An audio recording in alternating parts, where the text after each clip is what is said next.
tokony anaraka ny lalàna velona misy eto amin'ny firenena ny fananganana ny antoko politika hoy ny sekretera jeneraly ny ministeran'ny atitany raha efa mijoro ara-dalàna indray izany dia tsy maintsy misy ny isa taona ny fanambarana fisina raha antsika toy izao manaraka izao ny andindinim-baovao mahakasika izay. Antoko politika 7-20 ny tsy nahavita amin'ny fanambarana fisina tamin'ny taona 2014 ary mety voafafa tsy ao anatin'ny registra pirenen'ny antoko politika ara-dalàna izay nivo ministeran'ny atitany. Raha ny fanazavana dia ny antoko politika vaventy no hita tsy mazoto amin'ny fanatanterahana ny fanambaram-pisina izay tokony tsy maintsy tanterahana isa-taona araka ny voalazan'ny lalàna feny antoko politika. Maro ireo antoko politika ara-dalàna no tsy manaraka an'izany voalazany lalàna izany. 7% no isan'ny antoko politika ara-dalàna eto Madagasikara ankehitriny. Ny 1/3% amin'ireo ihany no nahavita an'izay fanambaram-pisina zay déclaration d'existence tamin'ny taona 2014 sy 2020.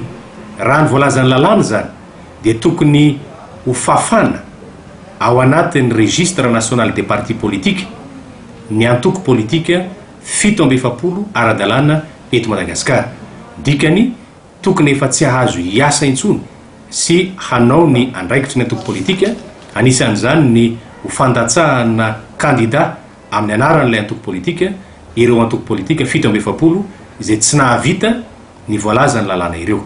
Manao filazana ihany amin'ny tompon'andraikitra ara-politika rehetra ara-dalàna eto Madagasikara izay eto anivon'ny ministeran'ny atitany sy ny finjaram-pahefana, indrindra amin'izao fotoana anomanana ny fifidianana amin'ity taona ity izao fa hijery akaiky an'izay tsy fanarahan-dalàna ataony ny mpitarika antoko politika izay ary ampiatra ny lalàna ka mety hitarika amin'ny fanafoanana ireo antoko politika izay tsy manaraka ny voalazan'ny lalàna.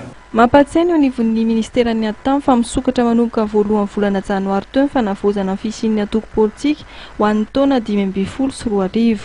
Amin'izao fotoana androany resantsika izao dia iray aloha no fanambaram-pisina voarain'ny ministeran'ny atitany avy amin'ny antoko politika ara-dalàna izay miisa 7% mitohatra amin'ny 30 aprily 2012 sy 2020 ho fametrahana ny atota taratasy amin'ny fanavozana ny fisin'ny antoko politika eo anivon'ny ministeran'ny atitany.